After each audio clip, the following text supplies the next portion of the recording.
We would like to acknowledge the Yagara people and the Turrbal people as the traditional custodians of Meanjin, the lands in which we record this podcast today.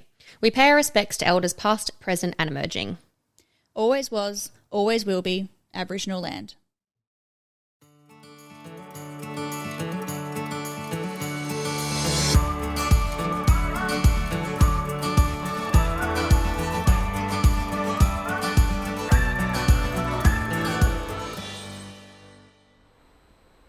Hello and welcome to another episode of For the Health of It podcast, a podcast made for healthcare professionals by a nurse on the inside. So my name is Jess Tully and I'm actually the HCA Brand Ambassador and a registered nurse myself.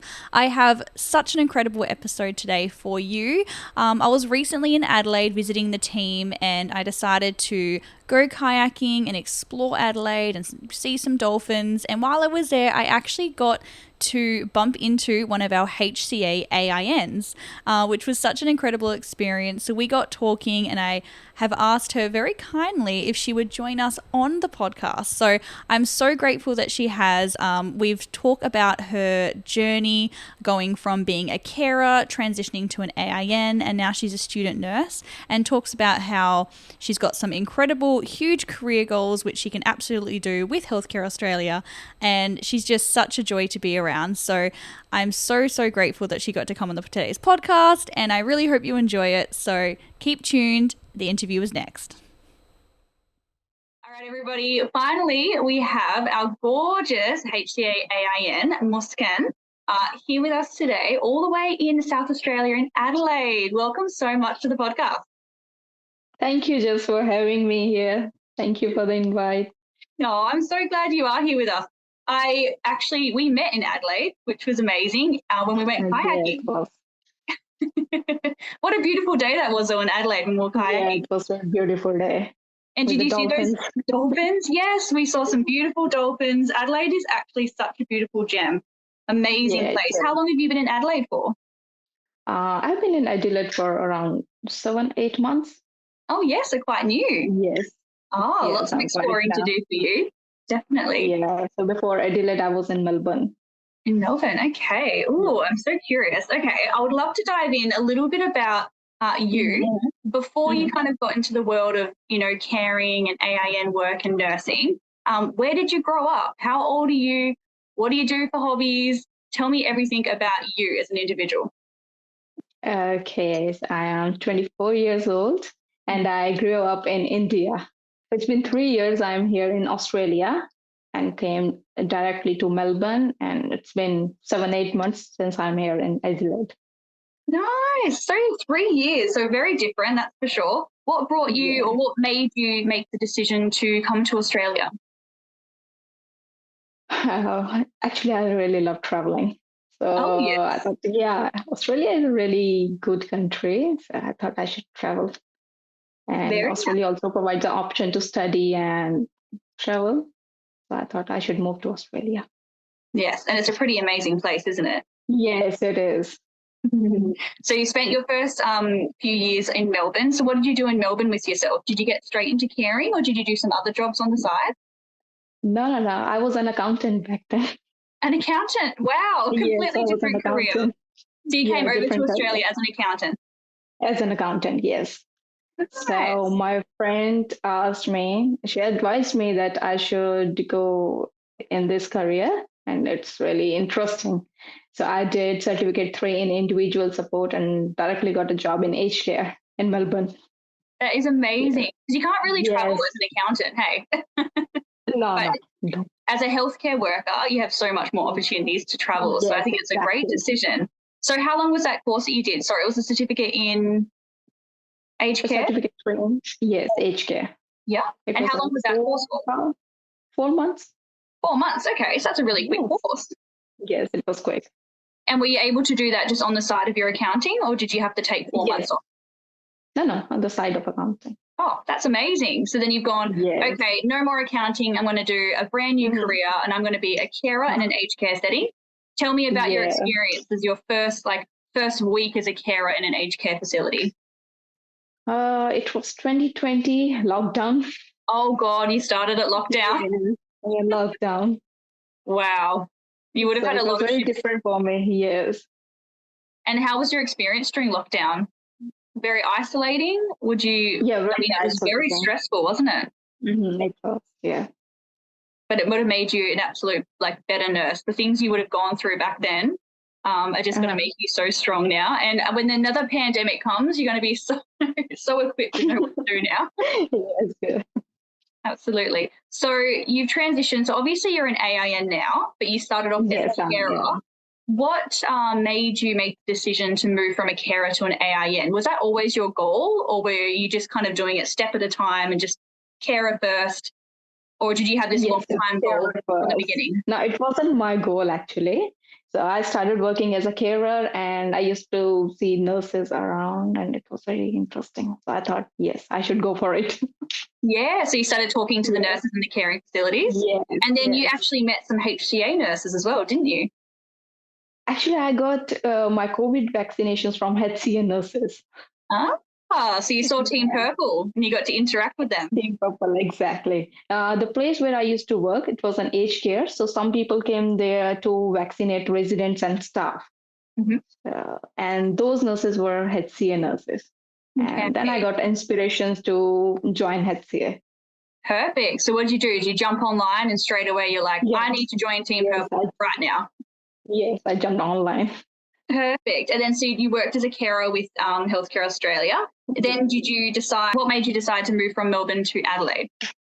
All the friends were moving to Adelaide, so I was feeling a bit isolated. I thought I should go to my friends. Yeah. Oh, so you came to Adelaide to see your friends. Love that. Yes. So you obviously worked with HCA as a carer in Melbourne, but then because you changed state, did you just phone up Healthcare Australia and you said, hey, I've changed states. Is it okay if I work in Adelaide now? And then they activated you in Adelaide.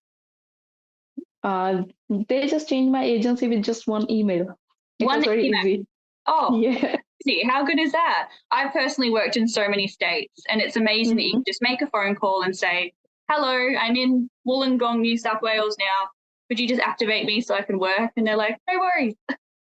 It's amazing. You can work all over Australia and activate your account. So that's a really smooth transition. That's amazing. So then you've gone to Adelaide and you started your caring work with Healthcare Australia. Then how did you transition into AIN? So you decided to study further your study and you wanted to be an enrolled nurse? Yes. So you've signed up with that. How long have you been studying that now? 7-8 months. 7-8 months. Oh, we're getting close to the finish line. So then you transitioned over to an AIN. How are you feeling with the difference of working as a carer to an AIN? From carer to AIN, actually, we get a lot of responsibilities when we are an AIN. Yeah. A lot more, definitely. Yeah. Have you done some one-on-one special care with some patients as well in the hospitals? You know, when you work as an AIN, so obviously as a carer, you don't really get to work one-on-one with people. No. As a carer, we work in aged cares, but as an AIN, we can work in hospitals. I have even worked in a day surgery. Oh, wow. Very interesting. You get to see so much. So you do, because you're studying to be an EN, you're now doing AIN and you're doing acute nursing. So you get to work in the hospitals and then you also are doing a bit of aged care on the side as well. Yes. So good. What an amazing variety, and it's going to help so much with your studies. As mentioning before we were recording is, sometimes when you're working as an enrolled nurse, you're studying as an enrolled nurse and then you're working on the side, sometimes it's really important to make sure that your job on the outside is kind of collaborating with your nursing. So, if you're working at Woolworths, you're not really gaining any skills to help with your future career in medicine. But if you're working as a carer or as an AIN, you're developing these incredible skills that help with your career. So I think especially with the agency. Yeah, definitely. So how have you felt being with the agency? Do you find it really flexible? Do you find it really easy? Tell me about your experience. Easy. As I am studying, so it's really difficult to manage work and other things.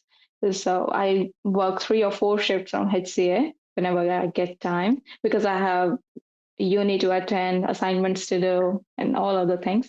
So whenever I get time, I just put my availability and go to work. And then you just go to work. How good is that? Yeah. So if people are listening to this, So easy. So people listening to this episode, you can actually, you've got like an app. So the EHCA app, it's the best app in the world. Yeah. And you just tick your availability, and then you just get an alert on your phone that says like, this hospital wants to book you. You just confirm it. And then off you go to your shift, and you get weekly pay, which is so handy. Yes, it is. So good. So you're going to be finishing your EN very soon. What, in the next 4 or 5 months, roughly? Yes, 6-7 months more. 7 months. See how you go. So what's your plan once you finish your EN?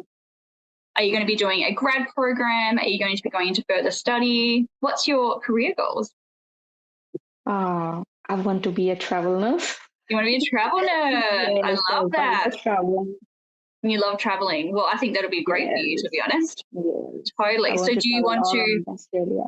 Yeah, you should go to every single state of Australia, and you can do that as well. So when you finish your EN, if you work for, when you're a travel nurse, okay, you have to be a nurse for 2 years full time to be a travel nurse.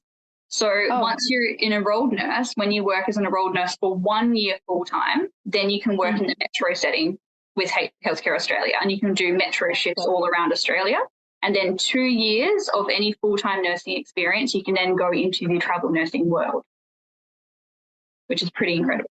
That's a long time. You think it's a long time now, but you wait until you get into it. Your first year of nursing is going to go so quickly. I know mine definitely. I blinked and it was done. I've been a nurse for 10 years and it feels like I've just blinked and all of a sudden it's been 10 years. Like, oh my goodness me. But that's an incredible decision. I think travel nursing is so great. I was obviously a travel nurse for 4 years and travel around Australia. Been to 5 states now. What I would definitely advise is if you make yourself a career and a personal bucket list, and you can actually work with Healthcare Australia and tick off all those bucket list adventures. And that's what I personally did 5 years ago, is I had all these amazing bucket list adventures that I wanted to do. One of them was shark cage diving in Port Lincoln, South Australia. And so being a travel nurse, I did a contract in Port Lincoln, South Australia, and I got to shark cage dive while I was there. Pretty amazing, hey? Yeah. So I think you're going to make an amazing travel nurse. It's going to be so great. Yeah, thank you. So at the moment, you're doing 4 shifts a week. You're a busy bee studying to be an enrolled nurse. You've got graduation in 6 months. You look so busy. What's the plans for the rest of the day? So today, I have afternoon shift today. You have afternoon shift. I love that. Yes. And you're working in hospital or aged care? No, in aged care. In aged care? Oh, love that. Yes. You can just squeeze in a podcast episode with me and then you can go off to shift. So great. Now, before we do end this episode, I would love to hear one of your workplace wobbles. I know you've got a really good one from an aged care facility. Tell me the story. An aged care story. So in my nursing career of 2 years, for 1.5 years, I have done night shifts in aged care. And the difficult part of working as the carer in aged care, especially night shift, is dealing with sundowners. So if people don't know what sundowners is, how do you explain it? Like, how can you explain it to people? Sundowners, how can I explain it? So what happens when the demented people walk around in the evening, something? They're getting their days and nights confused? Yes. So if you actually, the actual term for sundowning, it's a state of confusion occurring in the late afternoon and lasting into the night. Sundowning can cause different behaviours such as confusion, anxiety, aggression, or ignoring direction. Sundowning can also lead to pacing or wandering, and it's not a disease. Some people think it's a disease. It's not. It's just the state of the mind and what's going on. A lot of people with dementia can have it. Some people, that are going through really high stress levels, but it does happen a lot in an aged care facility. So tell me some stories about what's happened during these sundowner episodes. Obviously, you're on night shift. Everyone presumes patients are sleeping on a night shift, and that is never the case. They are not. No. Never the case. They never sleep. They're sleeping on morning shift because they're so exhausted from being up all night. Yeah. Yes. So what techniques do you use? Okay, so what happens at night, they wander a lot. So there is no problem unless they are at high fall risk. when the patient is at high fall risk, so we won't let them walk around. Yes. It can Do you ever be a have them hazard going into for them. other rooms? Yes, they go and get into the other rooms.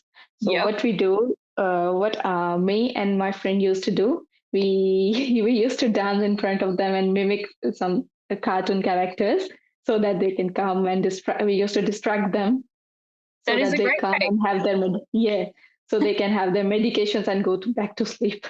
Yeah. I often dance with patients on sundowners because they just think Yes. it's daytime and they just don't know what's up. And dancing is actually a really good distraction, isn't it? Oh, I love that so much. I actually made a TikTok. If you guys scroll on the TikTok, I made a TikTok of there's a little man on TikTok that you can put in your videos, and he's dancing around. And we did a video of him just dancing, and we actually explained, well, like, this is what nurses do on night shift. You know, if the patient won't calm down, you dance with them. With this technique, they can get distracted and they go back to sleep. Happens. Yeah, never a dull day, hey.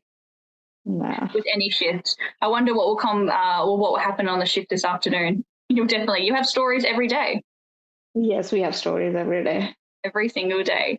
Well, thank you so much for joining me today on For the Health of It. Thank you, Jess. It was so lovely to meet you in Adelaide. I'm so glad we got to connect again. I would really like to meet you again. Yeah, when I'm back in Adelaide for sure, hey? Yes, for sure. Well, thank you so much again. I so appreciate it. I hope you have the best shift ever. And we are so lucky to have you in Team Purple. And you're absolutely going to be a travel nurse with us. I can just see it in your career already. It's going to be amazing. Fingers crossed. Thank you, Jess. Bye. Bye.